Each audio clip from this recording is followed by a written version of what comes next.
It is November 25th, and this garden is still full of growth. We're expecting some temperatures in the low 20s this week, and so I thought you might want to come along with me as I go through the garden and decide what I need to do with this garden before those temperatures hit. Oh, and Franny, if you're watching this, fig tree still in the pot, darn it. Now there's a mix of beds in the garden right now. Some of them are all flipped over to cold weather, like these guys, the cabbage and the Napa cabbage. The mums, I'm not sure if they'll make it through the frost or not, but I won't do anything with this bed. And it's gonna be the same with this bed. This is all cold weather stuff in here. Beautiful, look at that kohlrabi right there. That thing's getting nice and big. The only exception to that bed would be these shishito peppers. I'll need to pick those because they will die in the frost.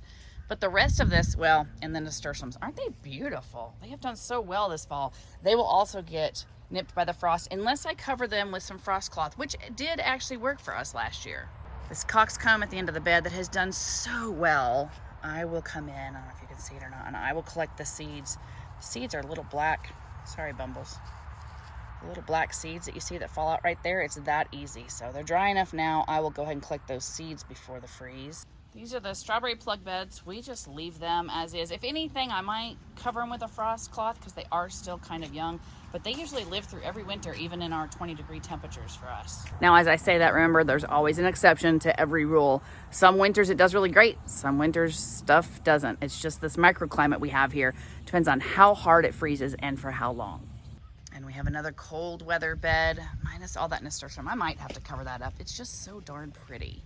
This is all broccoli, cabbage, beets. I don't know. You see, I planted it super dense. When you have that really good soil, like the soil cubed product, you can plant this densely too. And little fun fact, did you know that you can eat these leaves? They're really good, raw and cooked. Tastes just like a really young broccoli. It's November 25th.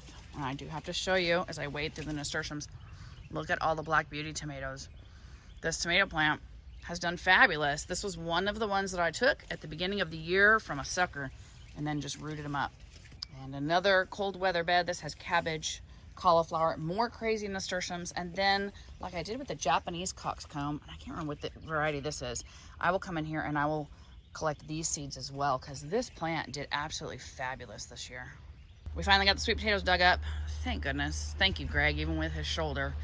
And garlic and onions will go in these beds, but I think I'm gonna wait until after those 20-degree temperatures. Well, I guess I could put the garlic in, but I'll wait on the onions.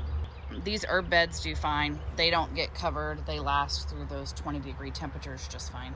Now let's talk about some of the stuff that needs to be harvested because it will get zapped with these cold temperatures.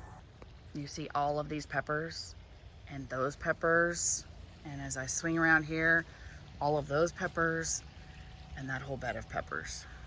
Now, Greg has made the majority of his hot sauces already, so most of the peppers that are left out here we can collect and harvest and either freeze, or we can make various pepper jellies from them and other pepper products.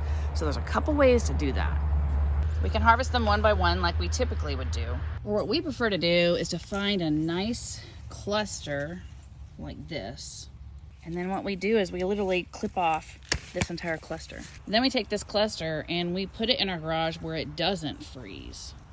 And what this does is it gives us a lot more time to use the peppers. The peppers will remain good on this cluster much longer than you would think. So these just kind of hang out in our garage until we get to the certain peppers that we want and we decide how we're gonna use them when we have time to process them. Nice little trick, put that in your notebook. And P.S., since we're just chatting here and it's not a real instructional teaching video, these are my favorite larger Fiskars. Do you see how they rotate in? So when you clip, these actually rotate. And it's so much easier on your hands. I don't know the model number or I would share it with you. But just thought I'd mention that. Look at all these cute volunteer pepper plants. Unfortunately, they will get zapped too.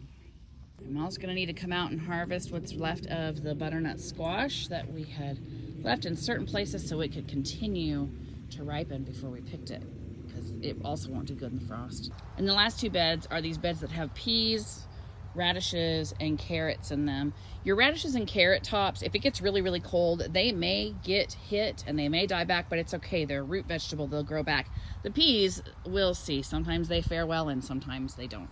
We always like to start on all this at least 3 or 4 days before that really cold weather comes in, so we're not scrambling at last minute. Hope that was helpful. Happy gardening.